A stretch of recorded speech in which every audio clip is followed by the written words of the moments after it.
Hey superstars, it's your girl Malika, aka Miss Magic, back with another video.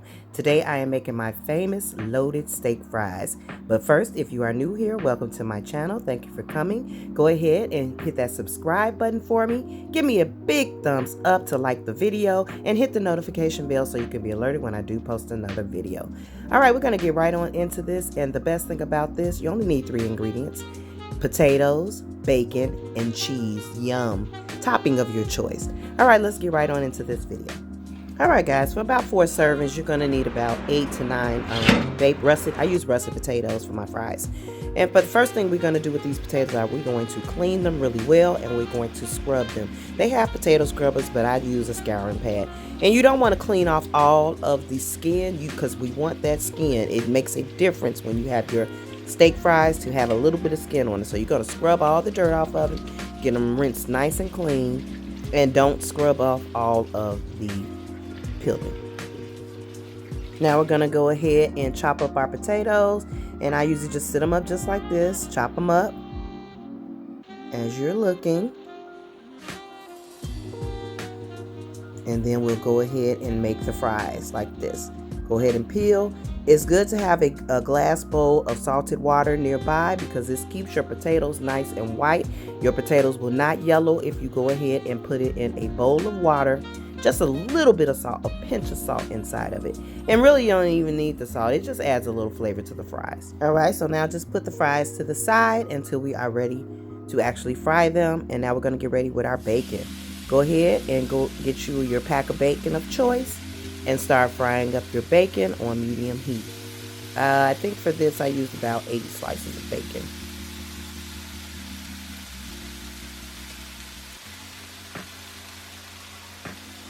Pro tip, when you're frying your bacon in a non-stick skillet, when you first put it down, it will start to stick. Just move the bacon around a little bit while it's starting to grease up, and you won't have any problems with your bacon at all.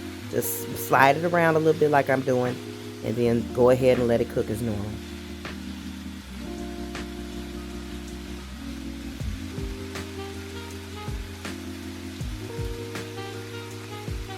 Alright, once your bacon is done, go ahead and drain it on a plate with paper towel on top and sit the bacon to the side.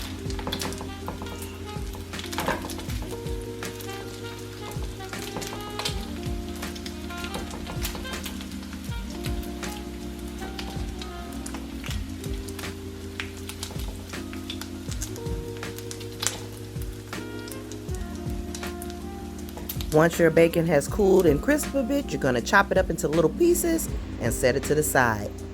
Try not to eat it. After heating up a pan of grease to 400, we're going to go ahead and add our steak fries. Yes, I had already started adding my steak fries, but just keep on adding them, fill it up, and you'll know when your steak fries are done. One rule of thumb, anything in oil is done when it starts to float. Usually with chicken, you turn it over, but fries, you really don't have to turn them over. You just move them around a bit. So go ahead and put all your fries in your grease at 400 degrees. You can either use a thermometer or you can use a water test or a flour test, but I usually just know. When it's ready, you just know when that oil is ready for those fries to drop. So go ahead and fry them until they are as golden brown as you want. With steak fries, though, I like my steak fries to be a little soft in the middle. I don't like them too crispy. But if you like them crispy, you know to just let the steak fries go a little bit longer. I want to give it, rule of thumb for done fries is about 20 to 25 minutes.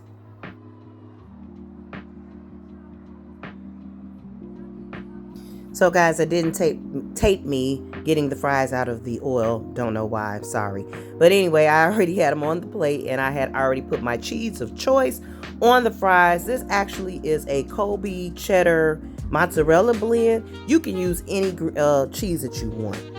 Next, you're going to go ahead and layer your bacon on top. If you didn't eat it all already, I hope you didn't, guys.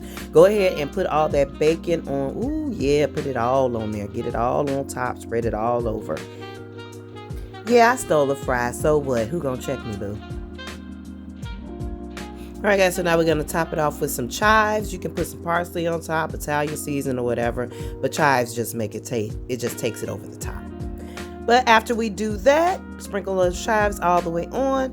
We are going to pop it in the oven for about less, 8 to 10 minutes. Not even that much, because you don't want it to get you don't want your cheese to get too brown. Just a little melted. Look at these perfect Game Day steak fries. Oh my goodness. Pop it in that oven, y'all, for 10 minutes. I already have some hot wings in there, and I have a video for that as well if you want to check it out. But anyway, so we popped them in. Now we're going to take them out. We did less than 10 minutes. I don't even remember how long I popped them in. You just want your cheese to melt a little bit. That's all.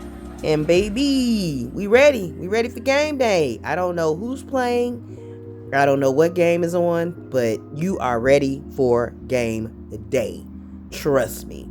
I want to thank you guys for watching. Go ahead, hit that subscribe button for me. Give me a big thumbs up and hit that notification bell so you can be alerted when I do post another video. I am going to pair this, like I said, with some hot wings. We have ketchup. We have blue cheese dressing. We got ranch dressing. So we're going to go ahead and plate us up right now and get ready to watch whatever game is on. Whatever game my husband says is on. I guess that's what we will watch. I hope to see you guys in past, present, and future videos. Enjoy this recipe. Your husband, your friends, your family, your children are going to love it. Enjoy. Love you guys. Bye.